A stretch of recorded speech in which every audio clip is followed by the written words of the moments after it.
The night sky over the Middle East is tense, a canvas of stars witnessing silent preparations and palpable anticipation. The air itself seems to vibrate with unspoken anxieties, and that anxiety, carried on airwaves and digital streams, reaches right into American homes. Families gather, not for entertainment but for updates, their faces etched with concern.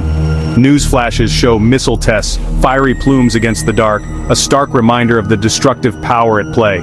Each launch is a calculated risk, a provocation, a step closer to the edge. And leaders trading threats, their words like weapons, escalating tensions with every carefully chosen phrase. Diplomacy seems to falter, replaced by posturing and pronouncements of strength. Each escalation adding to a growing sense of dread, a knot tightening in the stomach of a nation holding its breath.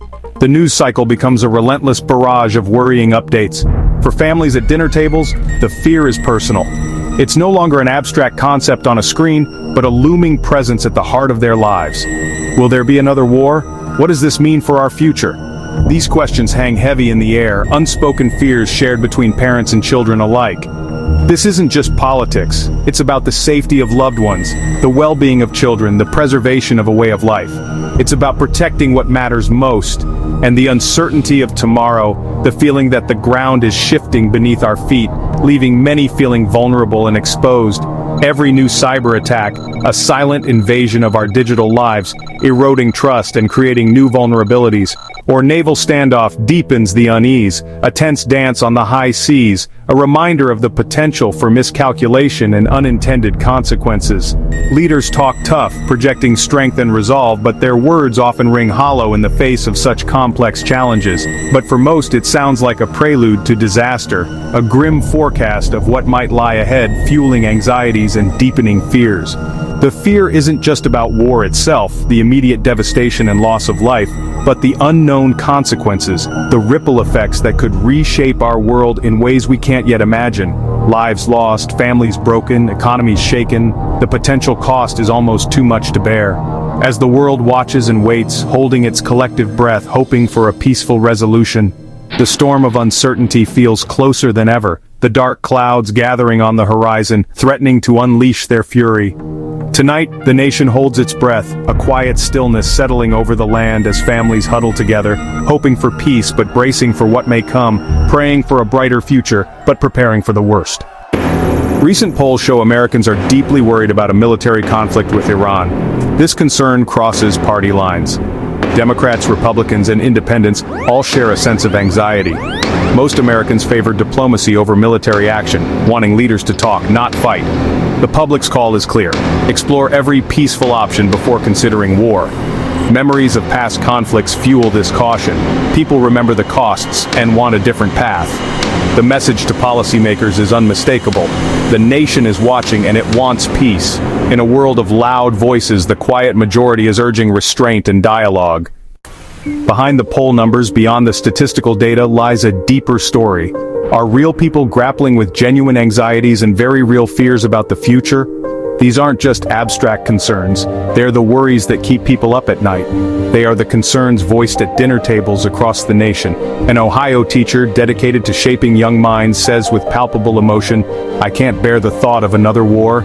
The impact on our children, on our communities would be devastating." She pleads, "We need to talk, not fight. Dialogue is the only path to lasting peace and understanding." A Texas veteran, his voice etched with the weight of experience, shaped by his own service and sacrifices, warns with conviction, "War isn't a video game where you can simply respawn. It's not a detached digital experience. It's losing friends, seeing them wounded and coming home changed, carrying scars that no one else can see. It's a burden that lasts a lifetime." He concludes, "Diplomacy is strength. It requires patience and courage, but it's the only way to truly secure our future." In California, college students, the generation that will inherit the world, echo the sentiment.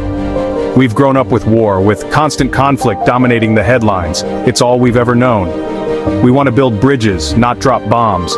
We want to connect with people, not destroy their homes and lives." These voices, parents yearning for their children's safety, veterans bearing the marks of war, students dreaming of a peaceful future, reflect a nation weary of conflict, exhausted by endless wars, and longing for a different path. From farmers, working the land and feeding the nation, to tech workers, innovating and connecting the world, the message is the same. Find a way to peace, to understanding, to cooperation. They're not naive. They know the world is dangerous, complex, and full of challenges, but they believe in solving problems without violence, in finding common ground, and in building a better future for all. These are the voices of the American heartland, the everyday citizens who make up the fabric of this nation, calling for dialogue over destruction, for empathy over animosity, and for hope over despair. They want a future where their children, the next generation of leaders and innovators, can grow up safe and secure, free from the shadow of war, and empowered to build a more just and peaceful world. Today's fear of war with Iran is shaped by the painful legacy of Iraq and Afghanistan. For years, Americans watched loved ones sent to distant wars, with casualties and trauma leaving deep scars. The human and financial costs were staggering. Trillions spent, thousands killed or wounded. Many now question if those sacrifices were worth it. This war fatigue drives skepticism about new conflicts and fuels the demand for diplomacy. Americans remember promises of quick victories that turned into years of struggle. The echoes of past wars are a warning. Think hard before stepping onto another battlefield. As tensions rise in the Middle East, the geopolitical landscape becomes increasingly precarious. The slightest spark could ignite a regional conflict, drawing in global powers and destabilizing the entire area. The U.S. military, in a calculated response, moves carriers and naval assets into strategic positions. These deployments are not merely symbolic, they represent a tangible commitment to regional security. Further reinforcing its presence, the U.S. also deploys troops into the region, bolstering existing forces and signaling resolve to allies and adversaries alike. These troop movements are carefully orchestrated to project strength and deter potential aggression. Officially, these actions are framed as purely for defense, aimed at protecting American interests and ensuring the stability of the region. The Pentagon emphasizes that its intentions are to prevent escalation and safeguard its partners.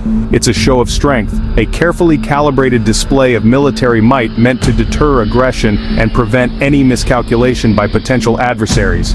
The message is clear. The U.S. is prepared to defend its interests and allies.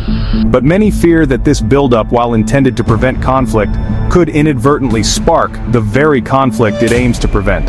The delicate balance between deterrence and provocation is a constant concern. A single miscalculation, a misinterpreted signal, or an unintended escalation could ignite a full-scale war, with devastating consequences for the region and beyond.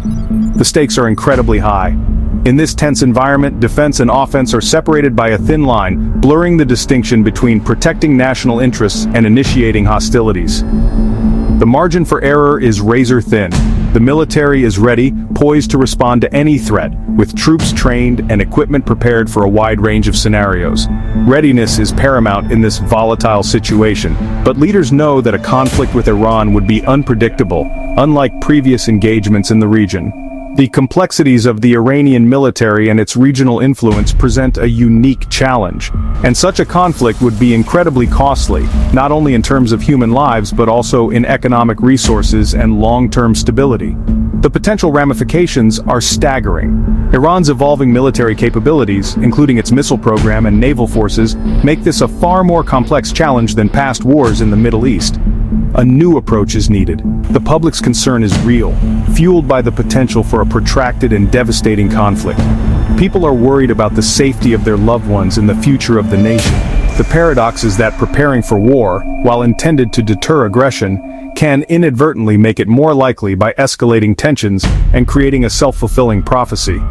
Americans watch this delicate military dance with unease, aware of the potential consequences and hoping for a peaceful resolution. The nation holds its breath, hoping that wisdom prevails in the halls of power and that diplomatic solutions can be found to de-escalate the situation. The world yearns for peace. The nation prays that deterrence doesn't become a march to war, and that cooler heads will prevail to guide us away from the brink. The hope for a peaceful resolution remains.